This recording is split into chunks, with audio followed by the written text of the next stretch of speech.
Comment vaincre le waswas pour un jeune? C'est qui le waswas? Min sharri al-waswasi al-khannas. Donc soit vous entendez par le waswas le diable lui-même, c'est ça? Le diable, la meilleure façon de le combattre et de gagner contre lui, c'est d'appeler Dieu, et lui demander de l'aide pour justement qu'il vous protège du diable et qu'il vous libère de l'emprise du diable. C'est pour ça notre religion commence par A'udhu billahi minash shaitanir rajim. Vous avez vu? Je recherche protection auprès de Dieu contre le diable. L'imam Ibn al-Qayyim dit le diable c'est comme un chien, un pitbull, c'est ça?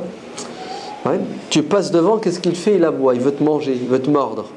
Et toi tu fais quoi? Tu prends un caillou, tu lui jettes, tu essaies de le frapper avec un bâton, mais tu te fatigues.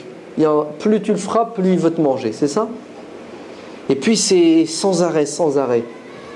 L'imam Ibn al-Qayyim dit tu vas te fatiguer, tu prends des risques, il casse sa chaîne, t'es mort. On est d'accord? Il dit il y a plus simple que ça. Tu passes un coup de fil à son maître et tu dis s'il te plaît, ton chien là, tu l'enfermes, tu me débarrasses de ton chien.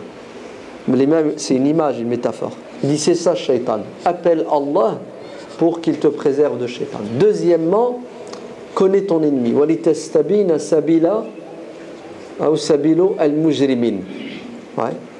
Tu dois connaître la ruse, la stratégie du diable et des suppôts du diable. C'est-à-dire, le diable, dans le Coran, prend la parole et il dit je vais faire ça, je vais faire ça, je vais faire ça, mon objectif c'est ça, ils vont tomber dans le piège de telle manière. En vérité, le diable, il est... C'est-à-dire sa stratégie, son plan d'attaque, il nous l'a dévoilé. Donc normalement, on ne doit pas tomber dans son piège, puisque... D'accord? Donc connaître les pièges du diable. Il y a beaucoup de savants qui ont écrit des livres qu'ils ont intitulés Maka'id al-Shaytan, les pièges, les ruses du diable. C'est une science. L'imam al-Ghazali, Hujjatul Islam Abu Hamid, dans son Ihya, dit c'est une science obligatoire. Tous les musulmans doivent prendre du temps pour apprendre et comprendre la stratégie du diable, pour ne pas tomber dedans. Il faut connaître ton ennemi pour le vaincre, ses points faibles. Troisièmement, le diable est proche de nous et a plus d'emprise sur nous quand on est seul. Quand on est à deux contre lui, comme dit le hadith. C'est ça? Quand on est à trois, on est à trois contre lui. L'effet de groupe. On est d'accord? Quatrièmement, l'imam Ibn al-Qayyim dit que le diable nous attaque sur deux fronts. Le front des shubuhat et le front des shahawat. Le doute. Il essaie de semer, de nous affaiblir intellectuellement et psychologiquement. Semer le doute dans notre esprit. L'antidote, le vaccin, c'est la science. Al-ilm, al-ilm. Wa qul rabbi zidni ilma. On doit toujours apprendre, avoir un cursus jusqu'à la fin, d'accord, de la tombe, du berceau à la tombe, dit l'imam Ahmad, on doit apprendre notre religion.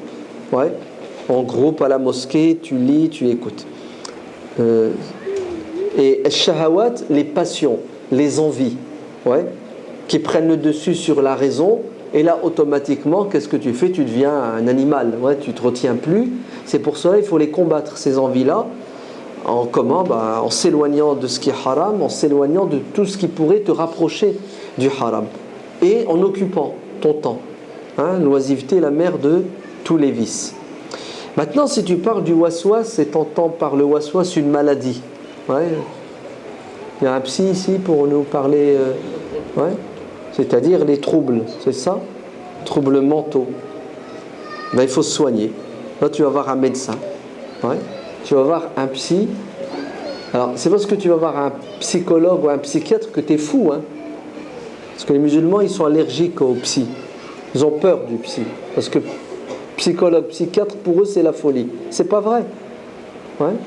Allez, comme notre corps tombe malade, et il y a des médecins qui étudient pendant 10 ans, 15 ans, pour pouvoir acquérir une science pour soigner notre corps, notre cerveau, notre conscience, vous l'appelez comme vous voulez, notre âme, tombe malade, elle aussi. Donc, il y a des spécialistes. On les appelle les psychologues, les psychiatres.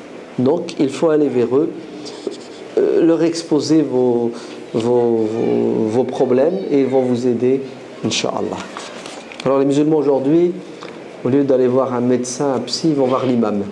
Ouais. Dès que ça ne va pas, allô l'imam. Et tout de suite, ils demandent une ruqya. Ouais. Ils sont devenus des pros de nos imams de la ruqya. Ouais. Ruqya. Ouais. Le mec a mal aux dents, ruqya. Hein. Ah oui, c'est un djinn. Il est dans ta dent et il te la chatouille. Ouais. Le mec, ça va pas avec sa femme, ruqya. Ouais. Le mec a reçu une facture salée, ruqya. C'est incroyable. Ouais. En fait, tout ce qu'on fait, c'est qu'on aggrave le problème parce qu'il faut payer. Ouais. Alors, ruqya, elle n'est pas gratuite. D'accord. Faites très attention. Allah barik fikoum.